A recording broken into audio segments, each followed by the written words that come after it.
warahmatullahi wabarakatuh. Alhamdulillah, puji syukur kita panjatkan kehadirat Allah Subhanahu wa Ta'ala yang telah melimpahkan berkat dan rahmat-Nya sehingga kita dapat menyelenggarakan acara talkshow pada hari ini dengan tema mengelola stres belajar daring pada saat pandemi COVID-19. Pada hari ini saya Aulia Kusuma Dewi sebagai moderator mengucapkan terima kasih kepada Ibu Nur Hasanah SPD MPD selaku Kepala SMK Wahidin Kota Cirebon yang telah memberikan izin penyelenggaraan acara hari ini. Terima kasih kepada Ibu Srini Pianti SPSI Psikolog selaku narasumber, Bapak Ibu Guru BK SMK Wahidin Kota Cirebon serta perwakilan siswa-siswi SMK Wahidin Kota Cirebon.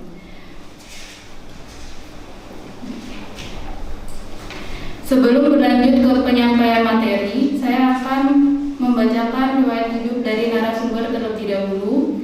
Nama Srini Pianti SPSI Psikolog, tempat tanggal lahir Indramayu 1 September 1974. Riwayat pendidikan SD Negeri Kebon Baru 7 Cirebon tahun 1986, SMP Negeri 5 Cirebon tahun 1989, SMA Negeri 3 Cirebon tahun 1992, Fakultas Psikologi Unisba tahun 1997, Pendidikan Profesi Psikolog Universitas Islam Bandung 1999, dan sekarang bekerja sebagai psikolog klinis di rehabilitasi medis Rumah Sakit Umum Daerah Gunung Jati, Kota Cirebon.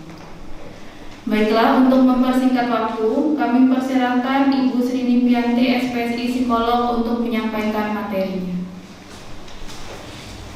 Baik ya, Assalamualaikum warahmatullahi wabarakatuh. Waalaikumsalam warahmatullahi wabarakatuh. Walau hari ini kita bermasker, yang senyum dengan yang tidak kelihatan, maka kita seolah-olah tidak menggunakan masker saja, karena supaya dinikmati semua yang kita akan jalani hari ini sesuai dengan tema kita hari ini, mengelola stres. Acungkan tangan yang di ruangan ini merasa stres. Semua bisa mengalami stres, jadi jangan berpikir bahwa yang stres itu tidak bisa beraktivitas. Baik ya, anak-anak sekalian, ibu bapak guru yang hadir di ruangan yang luar biasa ini. Kita sudah mulai terbiasa dengan menggunakan masker, mudah-mudahan suaranya juga menjadi jelas. Fenomena terkait dengan belajar di rumah di era pandemi ini adalah bukan sebuah persoalan di sekolah ini saja, tapi di semua tempat. Maka kiranya lewat SMK Wahidin menyelenggarakan acara ini buat para siswanya, saya kasih apresiasi luar biasa, tepuk tangan ya buat penyelenggara.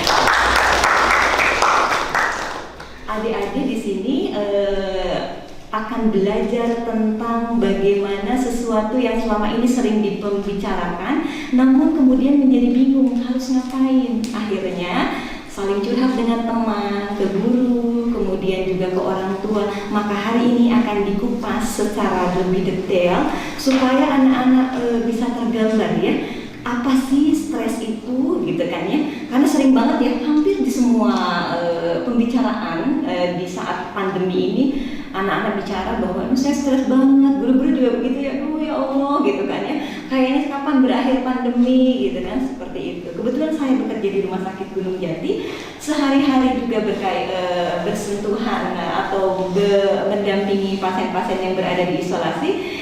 Hari ini juga saya menghimbau bagaimana 3M ini harus tetap terselenggara. Jadi nanti kalau ada yang makan, minum juga bergantian ya. Kita biasakan pola-pola yang seperti itu. Sama anak-anakku semua yang ada di rumah pun nanti akan seperti itu. Sekarang boleh dong kita kan namanya juga talk show ya gitu ya. Anak-anak yang di sini jangan berpikir bahwa ini adalah horor banget karena ini Bu Yantinya tamu ya, bukan setiap hari ketemu. Jadi dimulai harus relax dulu. Coba tatap matanya satu-satu. Gitu. Karena begini, ketidaknyamanan akan menghambat rasa ingin tahu anak-anakku sekalian. Maka hari ini walau saya baru berkunjung, anggap saya gitu kan ya, teman kalian di sini, sehingga nanti ketika bertanya jangan berpikir aduh kira-kira pertanyaannya nanti nyambung enggak atau dan sebagainya. Jangan berpikir begitu. Tanyakan saja. Karena bukan tugas kalian memikirkan itu. Namanya juga siswa yang sedang belajar, maka maka tidak tahu itu tidak apa-apa. Kami para orang dewasa berkewajiban memandu anak-anak untuk bisa paham tentang apa sih sesungguhnya yang sedang kalian hadapi. Setuju ya? Jadi tidak ada yang malu, tidak ada yang kemudian keder, nanti sampai ke rumah bisunya pada buta. Ya, setuju ya? Setuju ya? Nah, sama Bapak Ibu guru juga di sini. Ayo kita bangun iklim komunikasi kita yang nyaman dulu, baru kemudian nanti tidak deg-degan gitu kan ya. Tidak kemudian merasa bahwa ini materi yang sangat malu, karena kalau saya ketahuan stres jangan dirujuk Bu Yanti nih ke psikolog, ke sana ke rumah sakit kayak gitu ya nak ya. Baik, kita buka slide-nya, minta dibantu ya. Mana ada di atas. Sering kita bicara tentang stres, apa sih sebetulnya? Bahasa sederhananya stres itu tertekan kan? Namun mudahnya adalah perasaan tidak nyaman yang dialami oleh diri kita dan lingkungan. Setelah tidak nyaman, butuh usaha untuk menyesuaikan ini yang kemudian menjadi, kalau bahasa remajanya, galau. Orang menyesuaikan sama ya. Saya aja di rumah sakit biasanya kan di sana sini obat, ada infusan dan sebagainya. Sekarang iklimnya seger banget nih, nggak ada penyesuaian. Oh, relax. Sama teman-teman juga gitu, ketemu dengan situasi pandemi yang sekarang itu penuh penyesuaian. Apa yang berubah nah? Sekarang setelah pandemi hampir mau 1 tahun? Yang biasanya ngobrol sama teman berhahaha bebas, sekarang kayak aja gitu. Terus apa lagi? Hah? Yang berubah ada di hayat apa? Belajarnya juga kurang kondusif, jadi nggak enak kalau belajar di rumah. Nggak ada gurunya. Betul, karena apa? Tiap orang punya kebiasaan yang berbeda.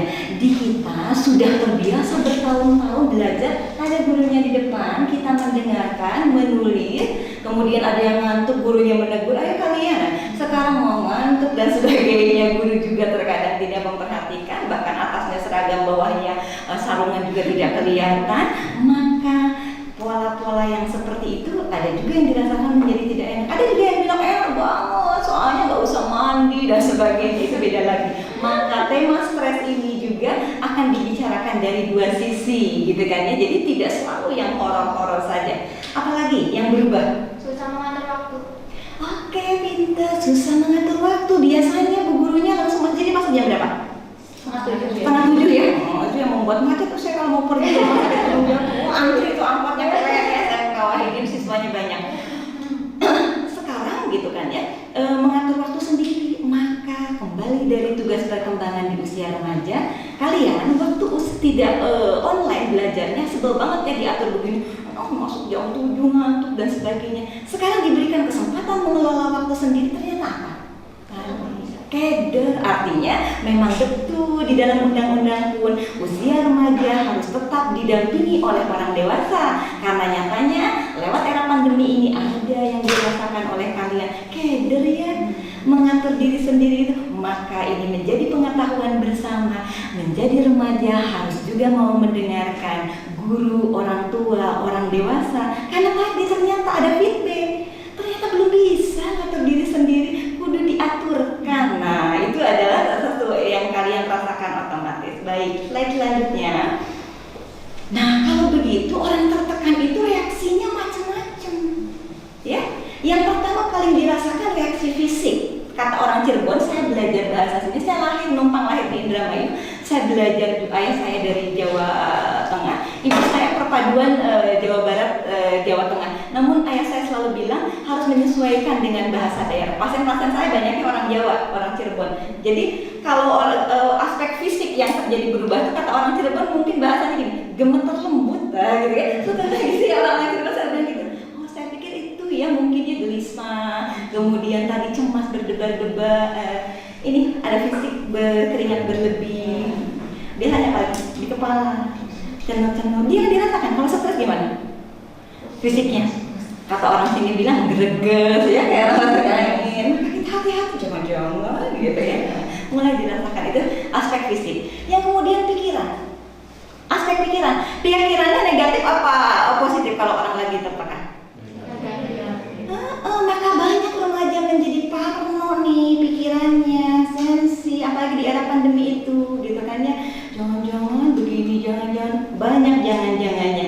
Maka itu kemudian menjadi salah satu aspek di dalam bagaimana reaksi stres dalam tubuh. Kenapa sih ini mesti dibahas? Supaya kita tahu kita dalam kondisi yang tertekan berlebih atau tidak. Maka sinyal-sinyal itu harus kemudian dipetakan. Berikutnya aspek emosi. Emosinya gimana tuh biasanya reaksinya kalau orang stres? Emosinya tinggi. Kerasa ya, apalagi? Biasanya apa? Baperan. Ada yang bilang apa deleng-deleng. Gitu kan ya, padahal melihat kerudungnya bagus. Tapi kalau sedang sensi, bukannya dijawab mau tak, nggak gitu jawabannya, tapi apa? Apalagi kalau yang mungkin minderan orangnya, iya kita sih mau beli duit, biasanya gitu ya, kemana-mana. Padahal temannya tidak bermaksud seperti itu. Itu hal-hal yang seperti itu sering tidak kita sadari. Maka mumpung di usia remaja, anak-anakku sekalian, teman-teman guru di sini juga memberikan bekal bagaimana perangkat dari diri para remaja ini untuk bisa tertata. Kenapa? Ada kesiapan yang harus disiapkan menjelang usia dewasa.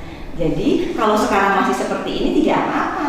Kami orang dewasa kemudian ingin memberikan kontribusi. Nah, layanan yang sedang kita lakukan sekarang lewat pembelajaran mengelola stres adalah salah satu kontribusi para pendidik di SMK Wahidin untuk membekali kalian punya bekal masuk kepada gerbang kehidupan di usia dewasa. Karena stres nggak untuk remaja saja, kami orang dewasa juga stres ya. Kemudian aspek perilaku, ini adalah perpaduan daripada 3 aspek yang di atasnya. Maka ketika fisik greges, gemeteran, kemudian pikirannya kacau kemana-mana, emosi berlebihan, perilakunya jadi seperti apa? Keras kepala. Bisa jadi seperti itu, bisa lagi apa? Jadi enggak nurut, bisa jadi agresif kan? Karena ketiga aspek tadi mengentalai di dalam dirinya, maka muncul ke dalam perilaku yang diamati oleh kita di lingkungan menjadi seperti yang tadi dijawab oleh anak-anakku sekalian. Bisa seperti itu. Nah, baik, lanjut. Nanti kita sesi tanya jawabnya lebih banyak ya. Kemudian, nah kalau gitu ada pertanyaan nih, anak-anak kan bingung ya. Terus apa ya Bu Yanti yang membuat seperti itu? Kok bisa? Gitu kan ya? Kok bisa begitu aja? Orang yang satu diam aja gitu tertekan juga, tapi kok yang ini sebegitunya gitu. Maka ada faktor yang mempengaruhi anak-anak di dalam tubuh kita ini. Ada faktor eksternal, ada faktor internal. Internal itu di dalam diri kita. Coba kita buka slide-nya. Nah ini karakteristik orang tuh beda-beda, gitu kan ya. Ada yang seperti apa orang tuh? Ada yang mudah marah, ada yang flat saja seperti TV zaman sekarang, datar, gitu ya. Mau marah mau enggak tuh gini aja, delongok gitu kan ya, gitu kan. Ada yang reaktif, baru saja begini langsung, gitu kan ya. Ada yang tidak tertangkap radar sama sekali, gitu kan. Tidak tertangkap radar itu maksudnya begini, lingkungan tidak menyadari, masih dia sedih apa enggak, gitu kan. Ada kan orang yang begitu, maka biasanya kita mau dekat-dekat juga bingung, benar-benar ya. Kalau orang yang ekspresif biasanya kelihatan gembiranya, sedihnya. Bisa memilih nggak pengen ekspresif atau enggak? Bisa. Maka jangan pernah memandang teman-teman di lingkungan dari sudut pandang harusnya begini, nggak ada yang harus, semua boleh. Boleh itu maksud begini, mau yang pendiam, mau yang kemudian ekspresif, segala macam, itu adalah karakter. Tugas kita adalah menyesuaikan. Biasanya remaja pengen harusnya begini, nggak ada yang harusnya, nah ya semuanya menjadi diri sendiri. Karena tugas kalian menjadi percaya diri itu artinya menerima kekurangan dan kelebihan diri kita, menerima kekurangan dan kelebihan orang lain. Sebelum menerima kelebihan orang lain dan kekurangan orang lain, terima diri kita. Maka di usia kalian ini, kami orang dewasa sedang ngajarin, terimalah nak keadaanmu, kekurangan dan kelebihannya. Kekurangannya kita bantu, kelebihannya kita tonjolkan untuk menutupi kekurangan. Itulah tugas teman-teman orang dewasa, maksudnya teman-teman di sini itu para guru BK, para pendidik yang hadir di sini membantu kalian, gitu kan ya, untuk mencapai tingkat kematangan di usia selanjutnya. Kemudian pengalaman stres sebelumnya, nah ini menarik. Pernah ada remaja bertanya, Bu Yanti, kalau kita mau ini divaksin kan supaya ada jumlah virus yang sama dalam tubuh kita untuk melawan, gitu kan ya. Tapi kenapa sih kalau secara mental itu lewat ujian yang harus dihadapi, gitu kan? Lewat masalah-masalah yang dihadapi. Betul. dalam tubuh kita ada yang kita kenal dengan toleransi stres. Apa itu? Kesanggupan orang bertahan dalam kondisi tertekan. Nah, ini sedang dibentuk dalam diri kalian sebagai remaja. Kami membantu ke arah sana. Maka terkait dengan pengalaman stres sebelumnya, ini adalah sebuah mekanisme di dalam tubuh kita untuk bisa terjadi imun secara mental. Jadi kalau ada masalah dengan teman, gak dihindari. Kalau dihindari maka tidak akan pernah terampil. Bentar-bentar ngadu misalnya, bentar-bentar ke bu gurunya segala macam. Gak keluar dengan cara sendiri, maka nanti guru-guru BK memandu dari aspek yang lainnya. Gitu kan, kalau makin dihindari tidak terampil, maka nanti faktor internal di dalam dirinya tidak terbangun dengan baik. Padahal mengelola stres syaratnya adalah bagaimana perangkat di dalam dirinya yang tadi dikenal dengan toleransi stres itu menunjang. Menunjang itu artinya tidak melempem, tidak mudah mengeluh, tidak mudah menyerah. Nah, ini didapat apabila ketika kalian itu dalam persoalan, misalnya kayak sekarang di era pandemi banyak sekali keluhan. Kalau kalian hindari dengan tidur, terus meratapi kapan ya kasusnya, lihat di TV kok naik terus segala macam, itu bukan tidak boleh, tapi harus ada upaya konkret apa yang bisa kalian lakukan di era itu, karena sistem pembelajaran tetap harus berjalan. Jangan nganggap bahwa di era pandemi itu kalian libur, tidak. Ini juga harus diingatkan. Maka kalau nanti belajar online juga guru-gurunya kan harus siswanya harus pakai seragam. Kenapa? Supaya ada disiplin yang sudah bagus di dalam diri anak-anak tidak hilang. Karena kasusnya, kalau belajarnya ya boleh apa aja kayak gini, ya jadi males-malesan. Malah kan adus ke belia. Oh, ya kalau di sini ngomongin dia, kelihatan orang mandi atau enggak tuh makanya. Jadi jangan asal raup, gurunya tahu itu mandi atau enggak ya. Tapi kalau nggak pakai masker, wis aja paesan nanti nggak bisa begitu. Tetap lah biar rapih ya, ada semuanya. Bu gurunya itu cantik-cantik ya. Kemudian tipe kepribadian, ada yang kita kenal tipe A. Tipe A tuh banyak mengeluh, agresif, pokoknya semuanya menjadi persoalan. Baperan berlebihan itu tipe A itu seperti itu. Maka jika ini terus dipertahankan tidak dikikis, munculnya banyak keluhan penyakit. Penyakit salah satunya di usia remaja itu psikosomatis. Mau berangkat sekolah lara awak, mau berangkat sekolah kemudian asam lambungnya naik yang kita kenal dengan sakit mah, mau berangkat sekolah cenut-cenut kita kenal dengan migrain, itu bisa jadi psikosomatis. Maka jika itu terjadi, jangan kalian diam saja, konsulkan dengan guru BK-nya. Karena begini, bukan untuk merubah kemampuan, tapi untuk menyadari kekurangan saya di bagian yang mana ya, sampai kok reaksi tubuh saya seperti ini. Apakah persoalannya di penyesuaian sosial karena teman-temannya suka membuli? Apakah memang ketidaksanggupan menangkap informasi karena tiap orang beda-beda, misalnya jurusannya tidak tepat dengan keadaan dirinya? Bisa jadi seperti itu. Jangan biarkan saja. Kenapa sih kok nggak boleh dibiarkan? Karena nanti kalau dibiarkan gitu kan ya, bergesekan dengan gangguan mental yang lainnya. Bisa gangguan emosi yang paling sederhananya, bisa stres berlebihan yang kita kenal depresi. Maka sebelum itu terjadi, dievaluasi. Maka jangan pernah berpikir guru BK itu kerjanya hanya untuk orang-orang bermasalah, bukan. Nah, memprotek agar bagaimana teman-teman remajanya yang ada di sini nih, teman-teman kalian juga itu terbantu melewati masa sulitnya. Jadi jangan malu kalau dipanggil guru BK, menyodorkan diri aja, Bu, tolong dong Bu, saya evaluasi, boleh dong gitu. Di kita kan image-nya kalau ke guru BK deg-degan ya, karena kok ada catatan-catatan. Ya, Bu, enggak, jangan gitu. Sampaikan ke teman-teman dan juga teman-teman yang nanti akan mendengarkan ya sesi ini. Berikutnya pikiran. Pikiran itu sangat tiap orang berbeda dan enggak bisa sama. Maka ketika kita berhadapan dengan teman, jangan pernah berpikir bahwa semua orang tuh ngerti pikiran kita. Itulah pentingnya kita berkomunikasi. Kalau diam aja kira-kira tahu nggak apa yang dipikirkan? Maka itu kenapa sekarang juga di dalam sesi ini kalian nanti ada sesi berdialog. Jangan-jangan saya ngomong dari tadi itu anak-anak kebingungan mau ngomong berbicara. Jangan berbicara. Soal nanti aku pertanyaannya apa, itu tugas kita meramu. Maksudnya tuh ini mungkin gitu kan. Jadi nggak usah salah ya. Bahasanya boleh semampunya kalian, nggak usah yang susah-susah. Oke. Berikutnya adalah faktor eksternal. Ada tidaknya dukungan sosial. Contoh tadi mengeluhkan kalian di era pandemi ini. Kan kalian banyaknya pakai HP atau laptop ya. Orang tua zaman dulu atau zaman-zaman yang mungkin tidak kekinian, itu bermain HP itu dianggap main dong. Nggak ada nge-game, bukan apa sih mau mantong ibadah mau konon gitu ya, udah mau gawe gitu kan ya. Ini perlu dikomunikasikan menyampaikan bahwa sekarang tuh papa, mama, emak gitu kan ya, mama, mimi itu di tugas-tugas sekolah lewat HP. Maka ketika ada jam-jam tertentu sampaikan menggunakan HP. Karena begini ada lagi daripada anak saya diem aja mainan HP, disusu ini, disusu itu, malah terbengkalai tuh Google Form-nya tidak dikerjakan, ini itu gitu kan. Karena apa? Dianggapnya anaknya di rumah itu gitu kan nganggur daripada nganggur di pekerjaan. Itu fenomena sekarang.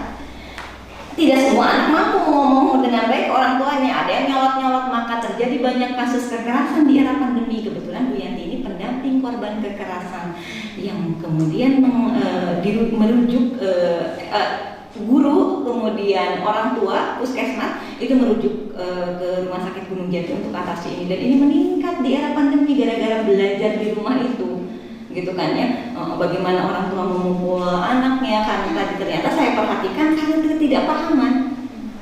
Sementara anak-anak sekarang ngerasa ingin dipahami bahwa ini kan lagi ngerjain tugas sekolah gitu dan sebagainya perlu. Maka untuk ada komitmen dari pihak institusi pendidikan dengan orang tua, dengan kemudian siswanya, jam-jam mana yang dilakukan. Kalau di luar itu semuanya boleh dong gitu kan ya, meminta waktunya seperti sekolah kan dari jam 7 sampai jam berapa gitu kan ada di sekolah. Sekarang bedanya di rumah, maka di area itu padatkan mereka kegiatan-kegiatannya supaya jangan ada nongkrong lagi di daerah-daerah tertentu. Karena apa? Sekarang banyak klaster baru di rumah sakit. Kita juga di perkantoran hati-hati, jangan karena dekat dengan teman makannya barengan ya, nggak ada di rumah sakit udah nggak boleh kayak gitu, nggak boleh. Karena apa? Kita nggak pernah bisa jamin itu. Nanti makannya gantian saja seperti itu. Minum juga sama, ya. Walaupun sudah jaga jarak, nyatanya sekarang tetap banyak gitu klaster baru. Ini sudah mau 1 tahun belum landai di kita. Kebetulan rumah sakit kami adalah rumah sakit rujukan COVID. Maka sekalian juga di sesi yang sekarang ingin menghimbau semua masyarakat SMK Wahidin, baik siswa maupun para gurunya, ayo bantu program pemerintah untuk bisa meminimalisir gitu kan ya efek buruk dari COVID ini. Kasihan kami para tenaga medis di sana sudah kebingungan gitu kan ya, apalagi yang harus dilakukan karena kami sih menunggu sesuai dengan fungsi perawatan sudah dilakukan. Tapi kalau masyarakatnya tidak tertib maka akan terus berjatuhan korban-korban yang lainnya ya. Itu selingannya itu supaya kita ingat bahwa tetap harus protokol kesehatan. Jadi dukungan sosial itu penting. Berikutnya tadi kan dari aspek orang tua dukungan sosial, dari gurunya pun sama. Beda kalau kita menurut kita oh iya gampang tuh ada di HP, cek siswanya ada tidak yang tidak punya HP. Ini terjadi ngerengek-ngerengek ke orang tuanya minta HP, minta difasilitasi, secara ekonomi tidak memungkinkan untuk itu. Maka ini jangan sampai terjadi di sekolah ini, gitu kan ya. Bagaimana caranya, gitu kan ya, diupayakan jangan sampai ada rasa minder baru dari anak-anak yang mengganggu proses dari pembelajaran yang akan diwujudkan, gitu kan. Tapi melupakan sisi itu, karena tidak semua orang keadaannya itu beruntung, gitu kan ya. Ada juga kebetulan ada beberapa kasus saya ceritakan saja dan mudah-mudahan siswa-siswa juga mendengarkan anakku sekalian. Berbeda itu tidak apa-apa. Tidak ada yang bisa meminta kita lahir dari orang tua seperti apa. Maka janganlah kalian malu katakan latar belakang orang tua kalian pada guru-guru sehingga guru-guru dapat segera membantu kesulitan. Jangan karena ingin sama dengan yang lain punya HP karena harus bisa belajar online. Kalian melukai orang tua atau diri sendiri karena ingin menutupi rasa malu itu.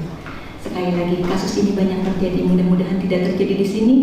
Mulai saat ini dan seterusnya saya menghimbau terutama ini masyarakat SMK Wahidin, mohon dicek hal-hal yang seperti itu dan anak-anakku yang mendengarkan juga yang hadir di sini untuk bisa menerima diri sendiri tadi bahwa kita berasal dari keluarga seperti apapun gitu kan ya, di mata Allah gitu, bukan itu yang dilihat. Kalian apa adanya saja, makin apa adanya kalian makin bisa atasi stres. Banyak di era pandemi ini kesulitan-kesulitan yang sedang kalian hadapi, maka jangan perburuk keadaan hanya karena malu mengatakan kita berasal dari kalangan seperti apa. Itu pesan Bu Yanti ya, jangan malu nak. Hari ini boleh kalian menjadi seperti ini, saatnya nanti kalian adalah penerus kami. Membanggakanlah untuk negeri ini dimulai dengan kejujuran. Kejujuran berasal dari keluarga seperti apa, itu tidak akan membuat kalian terpuruk. Oke? Ya, lanjut. Nah ini, tadi Bu Yanti bilang, stres itu nggak selalu loh berdampak negatif. Saya rumahnya, tadi saya terima pasien pagi-pagi. Mau diundang SMK Wahidin, stres nggak? Stres dong, jam 10 dia janjinya. Oh bahaya nih kalau sampai nggak datang gitu kan ya, kalian sudah menunggu, guru-guru sudah menunggu. Maka sebelum jam 7 itu semua saya persiapkan gitu kan ya. Itu stres tapi positif semuanya. Bahkan di mobil saya juga punya list, karena kalau di ruang isolasi itu kita video call mana yang belum saya visit semuanya. Stres tapi kemudian menjadi tidak merugikan orang lain dan diri sendiri. Di sini tidak menunggu lama juga, tepatnya saya tidak terlambat. Gitu. Jadi stres itu tidak selalu berdampak negatif, jadi rajin gitu kan ya, apabila diterima sebagai konsekuensi dari sebuah pilihan. Wong jadi psikolog nggak mau repot itu ya nggak bisa, gitu kan ya. Sama menjadi siswa nggak mau belajar, repot, gitu kan. Menjadi guru nggak mau memandu detil siswa-siswanya yang mengkreng, ada yang mengkreng ya, ngeyel dikasih tahu nggak mau, kadang nyolot-nyolot, ya bisa. Harus, jadi paket dari sebuah pilihan itu harus diterima. Nah inilah tugas kami untuk bisa memberikan pembekalan pada anak-anak remaja. Jadi di sesi mengelola stres itu hal yang mendasar adalah terima diri kalian apa adanya. Jangan banyak syarat, lakoni dengan baik.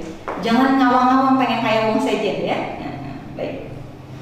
Nah ini ada yang kita kenal dengan stres hidup yang tadi Bu Yani ceritakan. Saya stres nih mau masuk ke sini, gitu kan ya, takut terlambat dan sebagainya. Akhirnya saya menggarap mempersiapkan semuanya. Itu menjadi stres hidup. Anak-anak mau ujian belajar, aduh takut. Itu stres hidup harus ada. Kalau stres mati itu gini, aduh puyeng, besok takut nggak bisa, tapi nggak ngapa-ngapain. Sama sekarang di era pandemi, orang stres. Yang satu stres karena tertekan harus menggunakan prokes, bentar-bentar hand sanitizer gitu kan ya, kemudian atur jarak, makan jauh-jauh, itu tertekan, tapi digunakan ininya terhindar dari penyakit COVID. Tapi yang satu lagi sama stres, kita puyeng lah diatur-atur gitu kan ya, terus apa jari baik dibuka ngekek-ngekek segala macam, maka banyak sekali sekarang pasien-pasien baru. Itu sama-sama, jadi baik yang sangat ketat maupun yang tidak memperhatikan, sesungguhnya itu area-area yang memberikan peluang untuk terjadinya persoalan.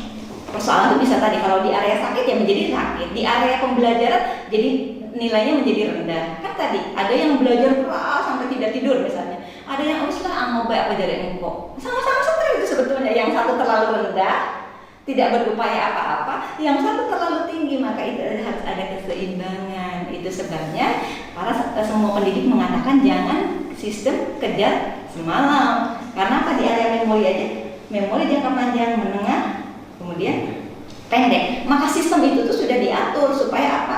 Tadi memanggilnya nggak capek. Jadi di sininya kerja otaknya tidak terlalu berat. Kurang lebih seperti itu, ya. Baik, jadi motivasi gitu. Berikutnya sekarang, sesungguhnya apa sih yang bikin stres itu? Saya ingin sampaikan bahwa tiap orang menjadi berbeda ya memahami stres. Jadi kalau begitu apa ya kira-kira kalian kayak gini nggak ya? Coba klik. Nah, ini dampak stres dari pembelajaran online tadi sekilas sudah dibahasakan. Ini semua supaya ingat saja dikerucutkan, kan remaja suka visual ya. Anak saya di jurnalis, jadi saya minta dibantuin dibuat, jadi bukan Bu Yanti yang pinter buat ini. Sulit mengerti pembelajaran. Nah itu tadi sudah dijawab sama adik. Keder. Apalagi di setiap sekolah kita kan tidak ada pemetaan anak ini di area rata-rata apa enggak IQ-nya. Jadi kita tidak bicara itu, tapi ini harus diwaspadai. Karena kalau dipaksakan sementara kita tidak bisa mengecek sisi itunya, maka saya punya pasien sangat tertekan, akhirnya ke gangguan-gangguan yang lain. Ada itu karena dipaksakan, karena dianggapnya wis asal mancing bae, tapi dia kayak ngisi Google pribadi, ibunya sama-sama nggak tahu. Maka dicek tuh oleh wali kelasnya sejauh mana siswa mampu mengoperasikan ini. Karena persoalan itu mungkin ke orang tuanya tidak koordinasi itu dengan pihak sekolah. Saya kan kalau tidak punya nomor kontak gurunya, pasien saya tidak akan saya komunikasikan sama gurunya. Maka tadi saya sampaikan sama ibu bahwa saya buka ruang silaturahmi dengan guru BK Rumah Sakit Gunung Jati ini. Kenapa tujuannya? Memudahkan bagaimana para pendidik itu tidak sendirian di dalam mengatasi persoalan-persoalan siswa.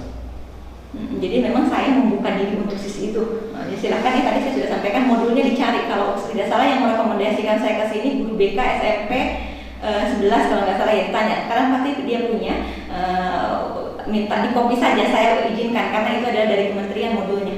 SMK Wahid harus punya. Kemudian menatap layar laptop terlalu lama membuat mata sakit dan bosan. Menurut anak-anak yang kalau ADHD itu gini, ada diagnosa hiperaktif yang tidak bisa bergerak. Jadi nggak bisa bergerak gini.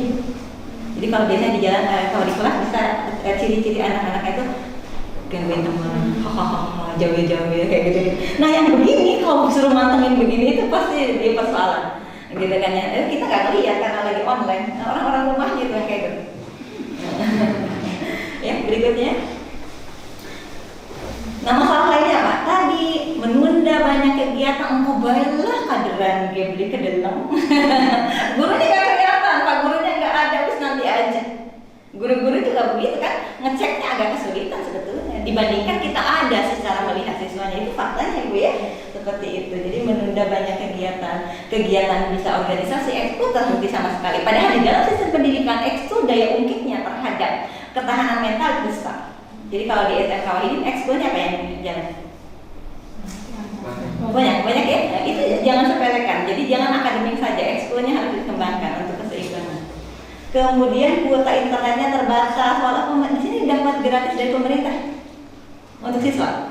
Ada ya, tapi kan itu terbatas ya, kadang nggak habis ya. Tetap orang tuanya harus ini sendiri, gitu kan sulit. Apalagi kalau di sini kan masih terjangkau. Paling jauh mana sih SMK Wahidin siswanya paling sana ya Kapetakan, sana ya. Perbatasan Indramayu masih ada yang ke sini. Jadi sinyal masih bagus, ini masuknya masih kota wilayah kita. Tapi kalau sudah mahasiswa yang kayak anak saya ya, teman-temannya di Papua di mana itu online terhambat sekali, sinyal tidak ada. Kebetulan saya punya 2 anak, yang satunya di galangan kapal lagi praktek, itu tidak bisa online. Jadi saya deg-degan tiap hari, harus setiap 1 minggu sekali. Karena di galangan gimana mungkin online ya, kapalnya harus dipegang. Bersyukur ya anak-anak nikmati pelajaran online, karena ada juga yang tidak bisa online. Sulit untuk berkonsentrasi belajar karena banyak hambatan di rumah. No, bebas sedikit. Apalagi dia biasanya jaga adiknya dulu, beli dulu. Itu kan bukan semua, itu fenomena nyata. Jadi ibu-ibu terkadang lupa itu. Anaknya sedang di jam pelajaran, maka boleh diingatkan para wali kelas yang ada di sini, mohon kerjasamanya ibu bapak mensukseskan kegiatan pembelajaran di era pandemi ini, gitu kan ya. Jangan ada yang dirubah. Misalnya, kalau anak-anak di jam belajar, mohon tidak diberikan tugas dulu karena saya sedang memantau, suruh mengerjakan ini. Harus komunikasi dengan orang tuanya. Jadi ada sebuah sistem yang harus juga dikembangkan, punya nomor orang tua, karena rata-rata orang tuanya punya HP kan. Yang nggak punya jadi catat, hanya sedikit paling yang nggak punya dicatat siapa tuh caranya seperti apa, bisa home visit. Kemudian ingin sharing dengan teman secara offline atau luring, ya itu sekarang banyak sekali jadinya klaster baru. Karena apa? Sambil ngikik-ngikik kelalennya, ada yang nongkrong di mana itu pojok-pojok mall di mana segala macam. Jadi hati-hati, tahan dulu, kan bisa video call gitu kan, daripada kan suka lupa. Kalau sudah dengan teman kayak kata orang sini kayak wong dewek, kaderan gitu ya, kalau di rumah gitu. Maka klaster keluarga banyak bermunculan. Sama dengan teman juga hati-hati ya, di teman kerja dan sebagainya. Lanjut. Nah ini dia solusinya apa ya? Bisa dicoba setelah webinar ini ya, katanya gitu. Ini bahasanya remaja banget ya, soalnya yang buatnya anak-anak ya. Jadi saya tuh mau coba aja ngomong dia begini gitu. Enak juga tuh punya anak yang lagi online ya. Biasanya saya repot sendiri, jadi saya bisa sambil visit materi jadi. Yang pertama, selalu jalani aktivitas dengan positif. Artinya apa? Jangan banyak mengeluh. Aduh. Nah, coba lihat orang yang suka mengeluh dengan yang beda. Anak-anak remaja juga gitu. Nah, ada namanya pribadi yang histrionik, itu biasanya inginnya selalu diperhatikan. Kalau tidak tema ingin diperhatikannya itu dengan keluhan, maka memberikan peluang anak-anak remaja ini harus ngeluh dulu baru diperhatikan. Jadi seolah-olah begitu. Nah itu tidak sehat sayangku. Jadi kami punya kewajiban. Ayo nak, tidak dengan mengeluh pun kalian mendapat perhatian. Maka belajarlah untuk gitu kan ya, memberikan reaksi di dalam lingkungan dengan cara yang lebih baik. Karena nanti memancing jengkel orang. Terutama lagi pandemi ini semua sensi. Orang tuanya juga begitu. Kan tidak semuanya beruntung. Ada yang kehilangan pekerjaan gitu kan ya. Beban-beban sekarang yang lain-lainnya juga lebih banyak, maka saling memahami itu penting. Karena kalian ini usia remaja yang sudah dikatakan bisa diajarin untuk bisa menahan diri, bukan lagi anak TK yang pijit tombol sekali pengen ini langsung bedanya ada. Jadi bukan Doraemon ya. Tapi anak remaja yang sudah dianggap mampu menahan diri. Maka menahan diri ini adalah bekal yang tadi Bu Yanti katakan di awal untuk meningkatkan toleransi stres. Jadi orang-orang yang toleransi stresnya rendah, gampang mengeluh, tidak mau berjuang, itu biasanya di awal-awal pengen enaknya semua. Dengan air mata bisa buat orang memperhatikan, dengan air mata orang tuanya jadi akhirnya bisa pinjam kemana-mana, membelikan sesuatu yang diinginkan. Nampaknya jadi disayang, tapi menyisakan persoalan. Kalian tidak menjadi orang yang tangguh, maka jangan pilih perilaku yang seperti itu. Lanjut. Nah ini ya, playlist ya di dalam kita aja banyak sekali ya kalau di rumah daripada bete. Sporty itu ada apa itu untuk ngedengerin musik ya, musik apa aja ada tahu ya di sini. Semuanya segala macam untuk didengarkan, kira-kira lagu yang mau didengarkan ini. Nah di dalam diri kalian pun harus punya itu. Nah ini salah satunya, kelola emosi dengan baik harus ada di dalam diri kita. Kita aja menyusun lagu begitu, pengennya lagunya ngedengerinnya kalau pagi-pagi yang begini, agak siang begini disusun, nanti tinggal pijetin, sepertinya ada tinggal klik, ada semua begitu kan ya. Kalau ngedengerin di lagu di dalam diri kalian, jangan kalah dengan gadget itu. Yang pertama WFH playlistnya, kelola emosinya dengan baik. Gimana sih Bu Yanti yang dimaksud dengan mengelola emosi dengan baik? Apakah kita ini tidak boleh marah? Ada nggak orang yang tidak boleh marah? Nggak ada. Marah itu salah satu bentuk emosi. Ada nggak orang yang kemudian terjatuh tiba-tiba ngekek? Itu berarti pasien aku di rumah sakit. Ya, karena kita ini bukan, maka wajar lah Allah kan itu. Oh, siapa sih yang nyimpan ini sembarangan begitu? Pasti reaksinya enggak ya, hahaha, alhamdulillah, enggak gitu kan reaksinya. Maka mengelola emosi itu artinya bukan yang semuanya happy ketawa terus. Coba ingat-ingat, dari pagi kalian bangun sampai sekarang ada di ruangan ini beda-beda ya, enggak nyengir aja kan? Ada yang tidak menyenangkan, sebutkan apa yang tadi kalian tidak menyenangkan di hari ini. Mungkin menunggu kan. Oke, menunggu itu tidak enak. Menunggu aku? Mau menunggu keder atau di syuting gitu ya. Jadi yang begitu tak. Terus gembiranya apa hari ini? Gembiranya bisa dapat materi dari ibu biar lebih paham. Wow, maksudnya. Makasih ya gitu ya. Jadi semua emosi beda-beda. Jengkelnya yang tadi, sedihnya, senangnya mau dapat materi. Senang berikutnya apa? Iya bisa ketemu teman juga. Sama bu gurunya ditantang satu-satu gitu. Nah ini overthinking biasanya kabeh dipikir menang. Negara yang bukan urusan kalian pun kalian pikirkan. Jadi di depan mata kerjakan, di depan mata kerjakan. Kalau melangkah itu kan satu-satu ya, kanan kiri. Yang kalau begini apa ya? Bukan kalau jalannya kacau-kacau gitu. Kita bukan ya, kita jalannya satu-satu dalam menyelesaikan masalah yang demikian. Jangan semua kayak pribadi pandemi kapan ya, sekolah masih begini terus aja ngomong tiap harinya itu. Kerjakan di depan mata, oh ada tugas dari guru ini begini kerjakan. Oh dari guru ini terus suwe-suwe berekan. Tapi kalau di awal-awal dari sini, ini harus begini tadi kita ini bukan golongan pocong, tapi manusia yang berjalan itu kanan kiri satu demi satu menyelesaikan persoalan pun demikian. Buka satu-satu nanti gerbangnya kebuka satu-satu baru. Jadi jangan lihat dari sini, wah kelihatan nih hambatannya banyak. Di sini siaga terus sudah maju-maju, kalian nggak dapat apa-apa nanti. Pandemi pun demikian kurang lebihnya. Kita tidak pernah tahu kapan ini berakhir, kapan kalian nggak ketemu teman-teman secara langsung, kapan kalian kemudian bisa bertemu bertatap muka belajar dengan guru-guru secara langsung, kita belum tahu. Maka jangan itu yang menjadi kendala, lakukan yang bisa kalian lakukan.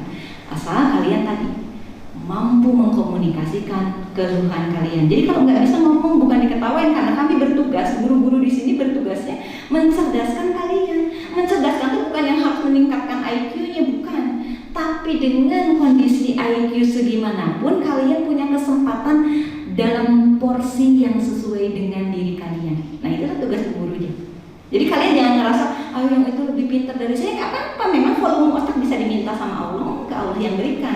Tugas kami para orang dewasa mengingatkan pada kalian kalau porsinya segini, cara belajarnya harus gimana. Gitu. Kalau yang besar volumenya sampai diem aja masuk. Tapi kalau yang volumenya kecil ya kita nggak apa-apa terima, menerima diri kita kecil, maka sedikit-sedikit aja ya. Kalau luber sekalian nanti akhirnya kemana-mana nggak manfaat. Jangan kebalik, sudah ia kecil, tak nggak luber, dijujulin terus akhirnya hang. Komputer aja hang, kita juga sama. Dan jangan kalian persoalkan tentang yang satu lebih pintar dari yang lain. Kalian punya kesempatan semuanya sukses. Alumni SMK Wahidin banyak yang membanggakan, bahkan salah satunya dulu adalah saya dampingi ya. Tidak saya sebut nama, tapi ini adalah sebuah kehidupan yang harus kita contoh. Dia sekarang sudah menjadi akunting ya. Padahal dulu perjalanannya luar biasa. Artinya jangan kita mengecilkan, kalau enggak ada. Kalau berjuang bisa. Dulu dia akhirnya disemua di lingkungan, sekarang enggak. Tahu saya tahu di mana kehilangan kontak ya. Itu sudah menjadi akunting. Dulu dari sini ada lulusan akuntansi. Perempuan, ada laki-laki juga kenal saya beberapa di sini, ya gitu kan ya, banyak. Maka saya seringkali rekomendasikan untuk siswa-siswa coba tanya ke SMK Wahidin untuk sini. Karena yang saya suka dari SMK Wahidin di sini kalau tidak salah masih tidak, dia harus cium tangan sama gurunya, itu sangat sekali. Itu saya catat banget. Saya pernah menyaksikan itu, maka saya tanya waktu itu sama salah satu dinas pendidikan, Pak tolong lihat dong visit ke sana. Apakah yang saya lihat ini hanya sampel saja atau semua seperti itu? Jawabannya seperti itu. Tepuk tangan ya, SMK Wahidin hebat. Lanjut. Nah, solusi komunikasi. Kita mati gaya ya seolah-olah nggak punya teman. Kita ini makhluk sosial, sering bilang gitu ya. Apa sih sesungguhnya makhluk sosial? Butuh orang lain. Coba bayangkan seharian nggak ngobrol, nggak ketemu orang, enak nggak? Nggak enak, enak banget. Kita nggak ketemu orang terus pakai bajunya nggak ganti segala macam, gembira. Jadi ketemu orang tuh supaya tampil juga bagus. Coba di rumah, kader di rumah pandemi nggak dasteran jangan ya ibu. Ya mas-masnya juga, bapak-bapak juga jangan gitu, kaderan bilang kakak belum tidak. Terus kenapa? Itu adalah bentuk memberikan kegembiraan pada diri kita. Saya ke pasar aja rapi loh. Kata anak saya, ibu, ini paling rapi nih di pasarnya. Kata menghibur orang nggak ada yang merugikan. Gitu. Terus anak saya yang katanya ngeledekin, ibu takut ketemu wartawan katanya. Soalnya nanti tiba-tiba diwawancarai masih pakai daster. Itu lagi kan saya dari anak-anak saya ya. Saking apa? Saking dulu saya punya anak ADHD, attention deficit hyperactivity yang besar itu. Dia sangat kaku, ingin rapi tertata semuanya. Maka saya terbiasa mempresentasikan diri saya tidak boleh salah dilihat oleh anak-anak itu karena memang konsepnya sangat kaku. Sekarang yang tadi sudah di perkapalan. Jadi itu terkikis, makanya saya terbiasa menjadi buku yang harus dibaca oleh dia dengan cara yang baik.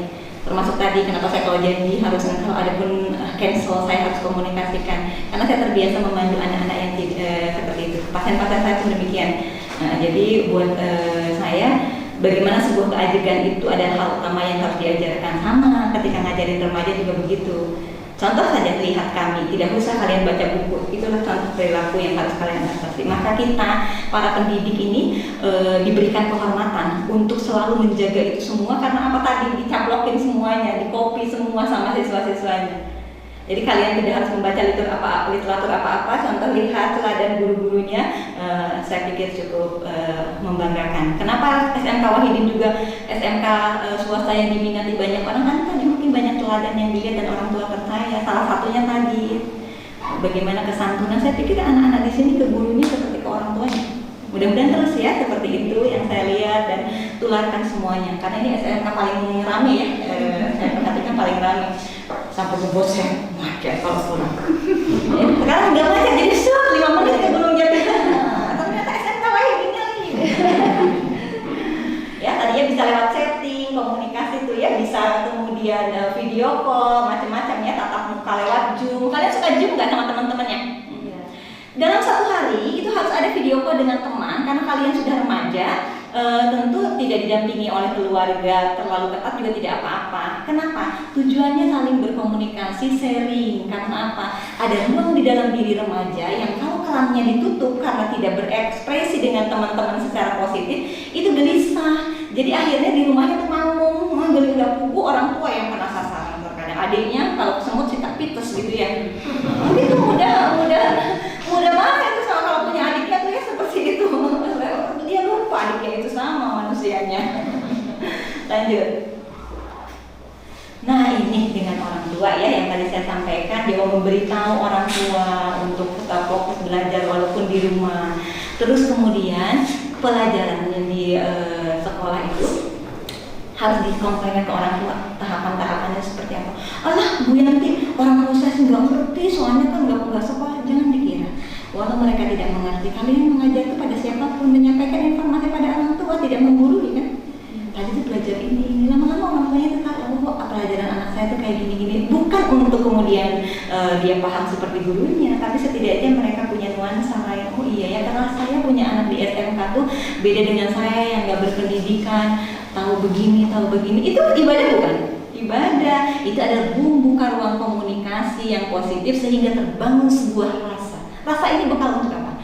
Saat nanti orang tua kalian kemudian menjadi renta, hanya mampu merasakan sentuhan yang tadi kalian sampaikan pada orang tua itu menjadi kenangan yang begitu indah dalam diri orang tua yang ketika fungsi kesadarannya mulai menurun. Di banyak pasien-pasien kami yang fungsi kesadarannya menurun, sentuhan dari anak-anaknya itu sangat dibutuhkan. Maka di dalam proses pendampingan itu kita kembangkan sebuah teknik relaksasi yang dilakukan oleh anak-anak pada orang tua. Maka kalian ini sedang membangun sinyalnya supaya sama dengan orang tua. Salah satunya bisa dengan cara seperti tadi. Nih online tuh gini mah. Terus mama sih keder lah beli baru apa-apa. Misalnya orang tua, gak apa-apa mas setahunnya nih kayak gini. Nutul-nutulnya tuh coba kan sampai seneng tuh. Boro-boro ingat mau pengen beli ke mall ya. Yang lama waktunya ini menikmati daripada ke mall masalahnya butuh ke rumah lihat biaya dan sebagainya. Ajarin orang tuanya seperti itu. Jadi hangat. Jadi di rumahnya tuh nggak asik sendiri dengan HP-nya. Orang tuanya sibuk ngulek misalnya di dapur. Anaknya nggak gitu. Libatkan. Jangan merendahkan orang tua dengan cara apapun, termasuk mentang-mentang kita suka teknologi mereka nggak ngerti. Ajarkan yang seperti itu. Jangan semua di password udah mau nggak tahu makin nggak tahu ya. Lanjut. Nah sudah ini yang ditunggu mungkin oleh kalian. Thank you. Iya. Nah saya harapkan di dalam sesi nanti ada kita jawab. Diperbanyaknya sengaja biar tidak mudah-mudahan alurnya tertangkap terkait dengan materi ini. Sekali lagi diingatkan ketika ingin bertanya jangan pikirkan diketawain atau enggak ya. Pertanyaannya bagus enggak ya? Semua pertanyaan bagus. Uang beli beruji. Ya. Baik, Bu Yanti akhiri. Assalamualaikum warahmatullahi wabarakatuh. Kita kembalikan kepada moderator untuk jalannya acara ini. Ya, terima kasih untuk Bu Yanti atas penyampaian materinya yang sangat luar biasa. Maka selanjutnya kita ke sesi tanya jawab.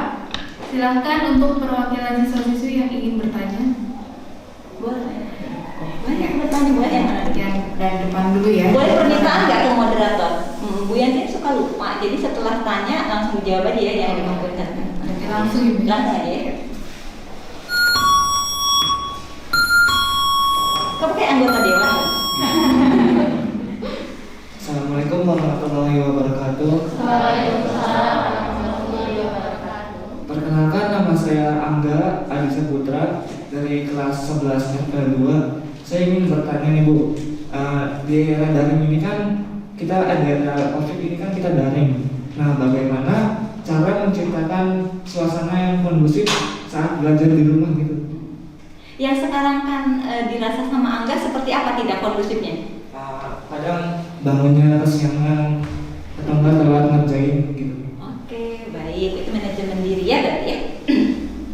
Yang pertama, dalam konsep daring ini sesungguhnya tidak boleh dirubah dari yang sebelumnya. Yang biasanya bangun jam segitu harus. Nah, maka tadi saya ingatkan pola kebiasaan ini gitu kan ya harus tetap dilakukan. Jadi sama seperti mau berangkat sekolah. Nah, tiap orang berbeda.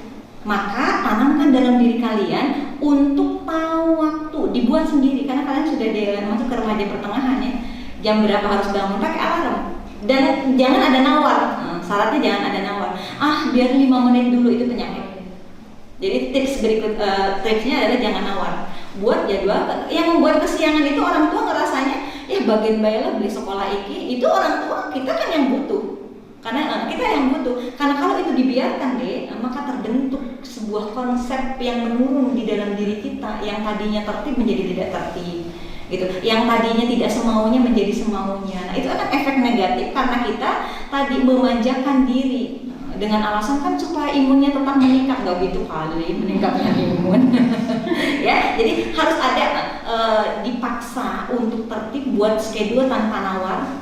Seperti kita berhadapan dengan guru nggak ada yang nawar, takut ya sama gurunya nawar nggak mau. Nah di rumah karena nggak ada gurunya nawar, nah maka bayangkan bahwa ada atau tidak guru, gitu targetnya adalah bukan untuk guru, untuk diri saya yang Bu Yanti tadi ingat. Kalian akan menjadi pengganti kami saatnya nanti. Maka kalau itu terus dipertahankan, negeri ini akan seperti apa penopangnya jika anak mudanya banyak nawar, dilibas uang ya?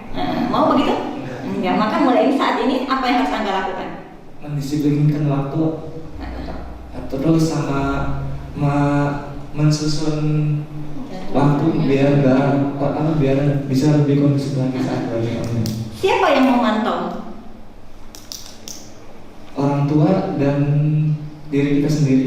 Jawabannya dibalik, diri sendiri, orang tua. Jadi orang tua hanya mengawasi. Karena apa? Sudah masuk remaja pertengahan. Kalau itu tetap inginnya orang tua dulu baru kalian, berarti kalian turun, namanya regresi, mundur ke usia perkembangan sebelumnya. Dan kalian mau dianggap anak SD, TK? Enggak kan? Nanti nggak boleh punya pacar. Ya gitu ya. Jadi syaratnya kebalik ya.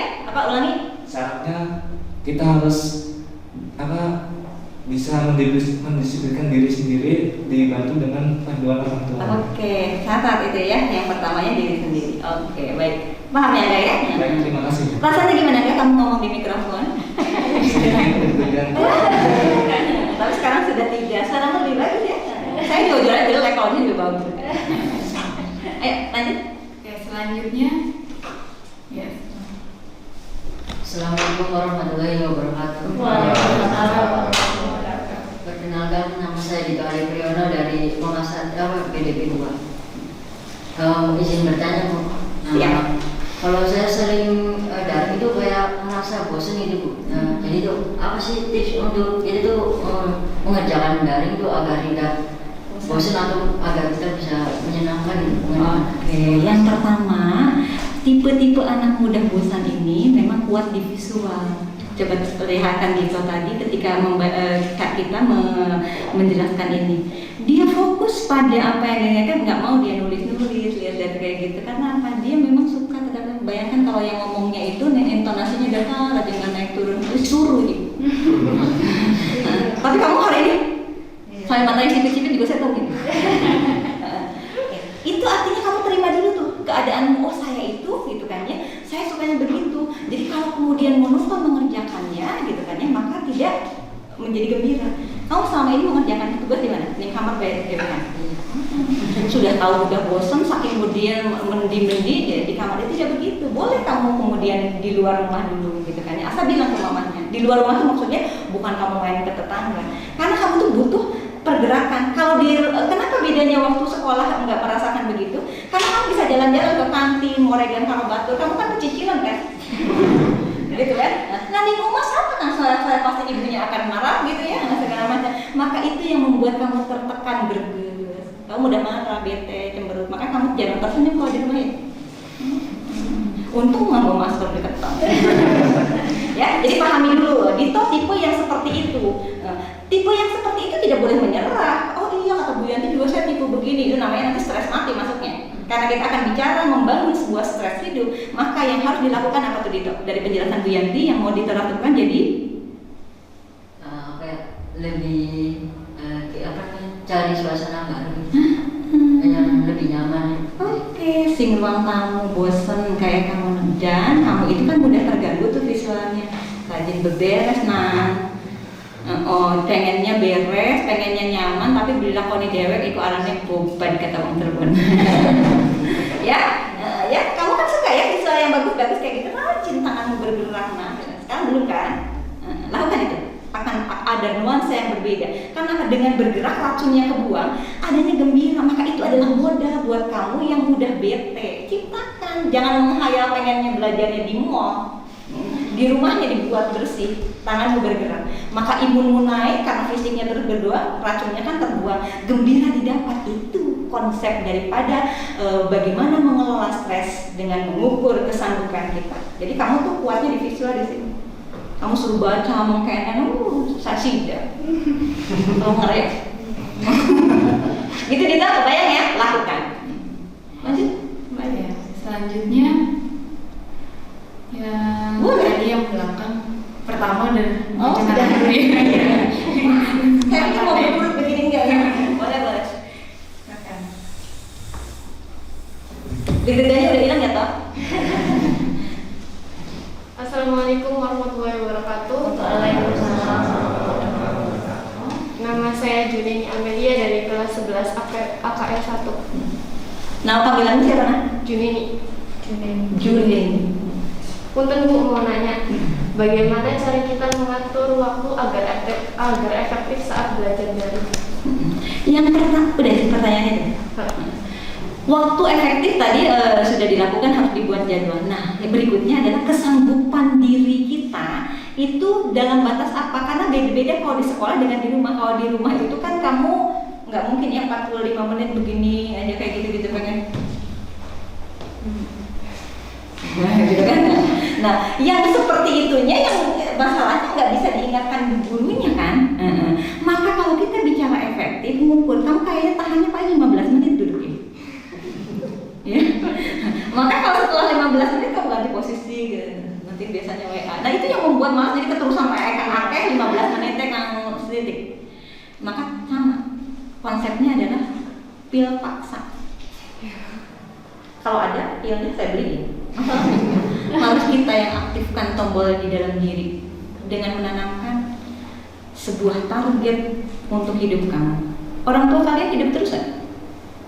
Enggak. Maka sekarang sedang diberikan kesempatan kita, gitu kan, di era pandemi itu untuk semuanya kita siaga, perangkat kita aktifkan, termasuk yang tadi yang tahannya 15 menit, gitu kan ya. Setelah 15 menit bukan yang main HP-nya, nanti kebanyakan di sininya. Alihkan ke yang lain itu maksudnya bisa jadi gitu kan ya, hanya sesaat saja, sebentar. Kalau di luar sekolah kan itu tuh setelah 15 menit jual teman yang ngobrol. Ya begitunya menjadi hilang ketika dari sementara gitu kan ya, seolah-olah kalian bertahan. Kalau di sekolah enak, kalau langsung tuh saya tahan 45 menit ngedengerin bu guru tuh, walah itu namanya tipeng, padahal mah jadi temennya ngobrol. Jadi bu guru itu sama pak guru kalau di kelas itu sebetulnya objek dari siswanya, KB diomongin, mau ngomong saya bukan gurunya. Iya, selalu begitu. Maka tidak terasa seolah-olah daya tahan kalian belajar tuh 45 menit sanggup. Padahal aslinya 15 menit di sekolah. Ini terjadi sekarang di rumah. Maka itu adalah feedback diri. Wah, ternyata wajar ya, ibu saya gregetan sama saya, ternyata saya tuh lelet. Nah, ketika tahu lelet kan kita tidak berpasrah, meningkatkan pelan-pelan. Ada waktu, kalian ini kan usia belum usia bekerja.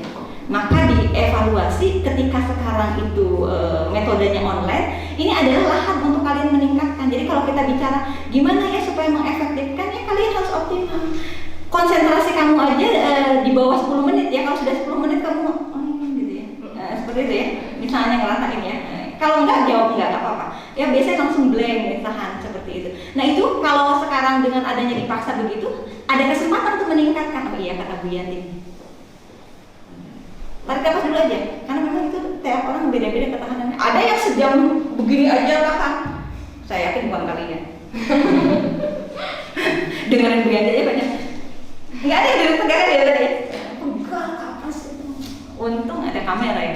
Jadi siaga jadi. Iya gitu. Itu nggak apa-apa, itu pembawaan. Jadi saya ngomong begini supaya kalian tahu bahwa oh iya ya, yang membuat saya dulu sama guru suka dikritik begini, orang tua buat jengkel begini, itu kata Bu Yanti, ini loh. Itu kan jadi kalian akhirnya introspeksi ya. Oh iya seperti ini. Ini yang saya katakan di awal tadi. Tahu kelebihan, tahu kekurangan. Ini salah satunya dengan metode kalian sekarang berinteraksi begini. Kalian ngecek oh iya seperti itu saya itu. Nah, jadi tidak fokus pada keefektifan, tahu dulu seperti apa diri kita, kemudian mensiasati. Pertanyaan berikutnya, lantas ketika saya sudah jelaskan itu, apa yang Juna ini akan lakukan? Memperbaiki diri. Priben caranya, Priben caranya, bagaimana caranya?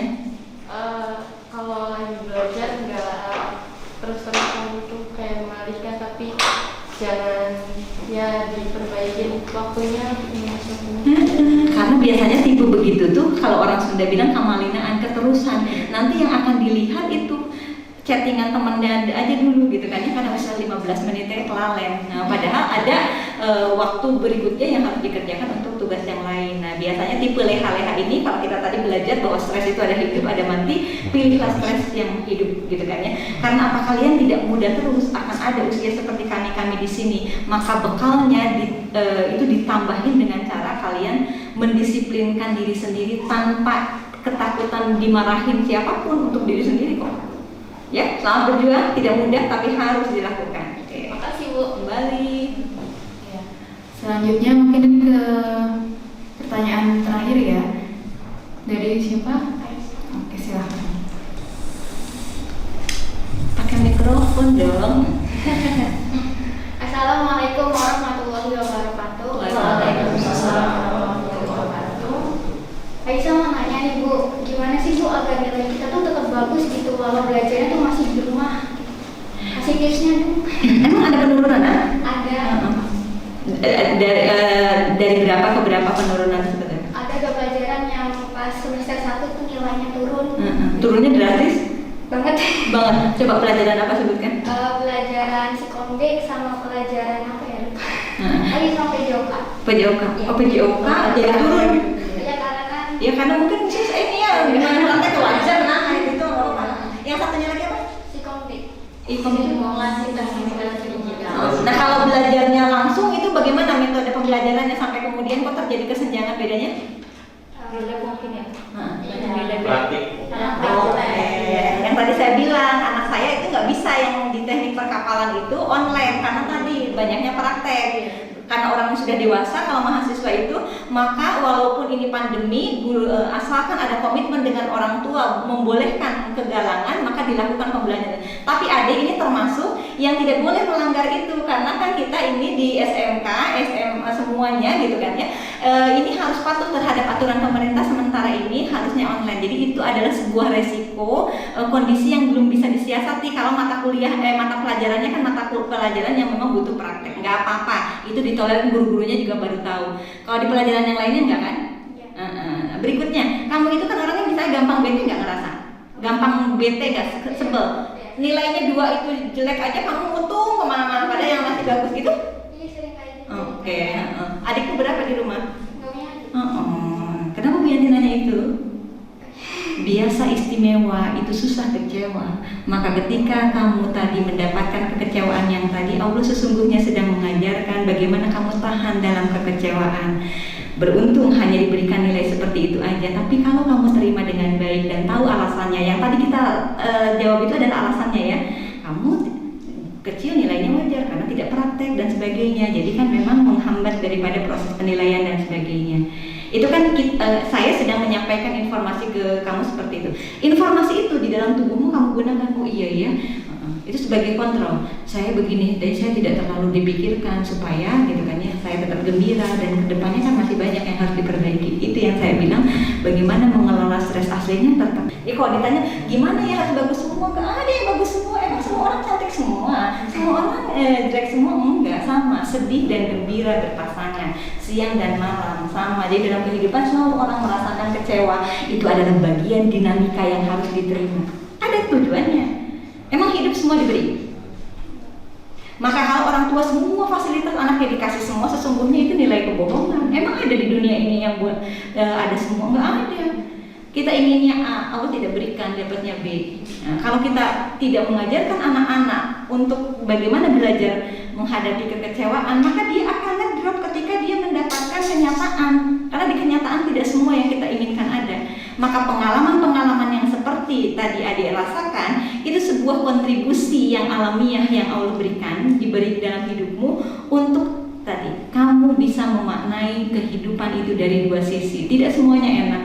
Orang biasa nilainya 100, terus tiba-tiba diberikan pengalamannya 60. Jangan kemudian ngedrop berlebihan, karena oh iya ya, bayangkan rasanya begini ya kalau temanku yang tadi yang tidak berkesanggupan di dalam memaknai pelajaran nilainya segini, dibully teman, ini saya aja baru kayak gini rasanya begini. Rasa syukurnya meningkat, membantu temannya yang nilainya kurang. Karena apa? Ternyata rasa itu sudah pernah rasakan, maka saya bantu, tidak kemudian menjadi sombong dan sebagainya. Itu kan seperti itu peta di dalam memaknai sebuah peristiwa di dalam konteks mengelola stres. Oke. Kalau ada yang masih belum, ada sifatnya penasaran, silakan. Baik. Ada lagi yang mau bertanya atau mungkin Ada boleh kan dari ruangan ini nanti ada nggak ada suaranya dia pakai masker coklat mau nanya deh. Boleh. Kasih ya. silakan. Assalamualaikum warahmatullahi wabarakatuh. Nama saya Nur Aini dari kelas 10 TKJ 2. Saya mau bertanya bagaimana meningkatkan motivasi dalam belajar di rumah. Oke, bagus pertanyaannya. Setelah kamu bisa melepas pertanyaan itu, punggungmu sekarang lebih nyaman ya? Ya, bagus. Motivasi itu ada dua, di dalam diri kita dan di lingkungan. Di dalam diri kita yang tadi Bu Yanti ceritakan sedang ditata karena apa? Berkaitan dengan toleransi stres yang harus ditingkatkan, berkaitan dengan kesanggupan kita menerima diri kita apa adanya. Itu adalah bagian-bagian dari motivasi di dalam diri. Motivasi dari luar tuh bu guru dan bapak guru, orang tua, bisa adik, bisa kakak, itu dari luar. Tiap orang, umumnya remaja, ini belum terbentuk bagus motivasi di dalam dirinya. Maka harus direwelin tuh sama lingkungan sekitarnya, gurunya nge-WA, kamu sudah kerjakan ini belum, kamu tugasnya belum. Itu adalah motivasi dari luar. Karena apa? Kalau tidak dibegitukan, menyadari bahwa remaja yang sedang dididiknya itu belum terbentuk motivasi di dalam dirinya, maka harus mau direwelin guru-guru dan orang tua. Nah, untuk yang di dalam diri, itu kan proses. Maka jika kalian masih leha-leha, masih banyak nawan, itu sudah menjadi indikasi motivasi di dalam dirinya. Jadi bukan hanya subscribe tuh yang begini tuh yang ada di HP dan YouTube ya, kita juga boleh gitu. Jadi seperti itu kan feedbacknya. Maka pilihannya, terus apa Bu Yanti yang harus dilakukan? Saya ingin meningkatkan motivasi. Tanamkan tujuannya, adik mau ngapain? Itu kalau tidak punya tujuan kita nggak bisa. Saya punya tujuan, misalnya saya ingin memberikan pasien saya yang terbaik karena saya ini PNS digaji oleh pemerintah, maka harus beda dengan bekerja di rumah sakit swasta. Maka tadi jam 7 pun saya sudah lakukan visit dulu karena jam 10 mau ke sini. Itu motivasi dalam diri. Karena apa? Ada tujuan. Saya tidak boleh melanggar kewajiban saya sebagai PNS karena apa? Saya mencari uangnya bukan dari pasien, sudah digaji pemerintah melayani pasien, kan begitu. Nah itu, maka kemudian saya menjadi sangat kaku di dalam menentukan waktu. Karena apa? Saya nggak mau mengecewakan orang. Pasien-pasien saya sudah bayar. Adik pun sama sebagai pendidik, pelajar. Adik mau apa? Ingin lulus dari SMK Wahidin dengan nilai yang baik supaya tadi masuk ke pekerjaan, gitu kan ya, mudah. Gitu kan ya. Kalau tidak tertanam motivasi, tujuannya tidak ditentukan, semua orang menawar, kelalat keleleh. Karena nanti nggak ada yang kasihan sama kalian. Sekarang orang tua masih kasihan, aduh melas ya. Setelah kalian dapat ijazah dari SMK Wahidin, tegak berdiri di atas dua kaki kalian berkompetisi mencari pekerjaan untuk orang melirik kesanggupan kalian. Akhlak sudah diperbaiki nih dibantu oleh SMK Wahidin. Kalian menjadi anak-anak keluaran sini. Kalau saya banyak melakukan psikotes ya di beberapa koperasi dan sebagainya. Bagus attitude-nya. Itu kontribusi dari sekolah ini memberikan backupan, orang tua kalian memberikan kontribusi, tapi terkait dengan daya juang gitu kan, itu mesti kalian yang berjuang. Jadi kalau kalian orang tuanya nggak punya uang, kemudian kalian harus sekolah, itu jangan jadi keluhan, itu adalah modal daya juang. Nanti kelihatan di dalam proses pemeriksaan psikologi orang yang daya juangnya tinggi dengan yang enggak. Maka yang tinggi itu adalah kontribusi dari keadaan yang tidak enak disiasati oleh kalian menjadi enak. Nggak punya uang jajan sama-sama, terus tapi saya harus ngerjain ini kreatif kamu, misalnya oh ya udah saya buangin sampah teman punya tetangga ini segala macam. Nggak ada orang yang nggak kasihan, pasti kasih. Tapi kalian diem aja teman-teman nggak ngapa-ngapain. Kebetulan saya pegang Puskesmas ya, kesehatan remaja. Saya bangun iklim itu pada remaja-remaja. Kalian jangan gengsi. Kalian tempatnya di rumahnya kotor semuanya, buatlah itu kaleng-kaleng bekas catin segala macam. Dari mana Bu Yanti catnya? Di kalian di pinggiran-pinggiran itu banyak toko cat. Sampaikan keinginan kalian begini-gini, bisa bantu nggak Pak? Kayak gini saya butuh tenaga aja. Itu kan orang bangga tuh sama kalian di era pandemi ingin menginginkan kalian. Jadi begitu maksudnya. Sama dengan adik juga seperti itu. Motivasi itu harus kuat. Jangan pasrah melihat keadaan dan harus ringan tangan. Ringan tangannya gimana Bu? Ya semua pekerjaan di rumah karena kalian itu tidak punya keterbatasan apa-apa, fisik kalian sempurna, lakukan dari nyapu, ngepel, ngelap segala macam. Nggak harus nunggu rumahnya bagus. Yang penting bersih. Itu juga salah satu kontribusi untuk meningkatkan motivasi di dalam diri. Kalau itu semuanya kalian itu kan bentuk menabung agar motivasinya terus-terus ada.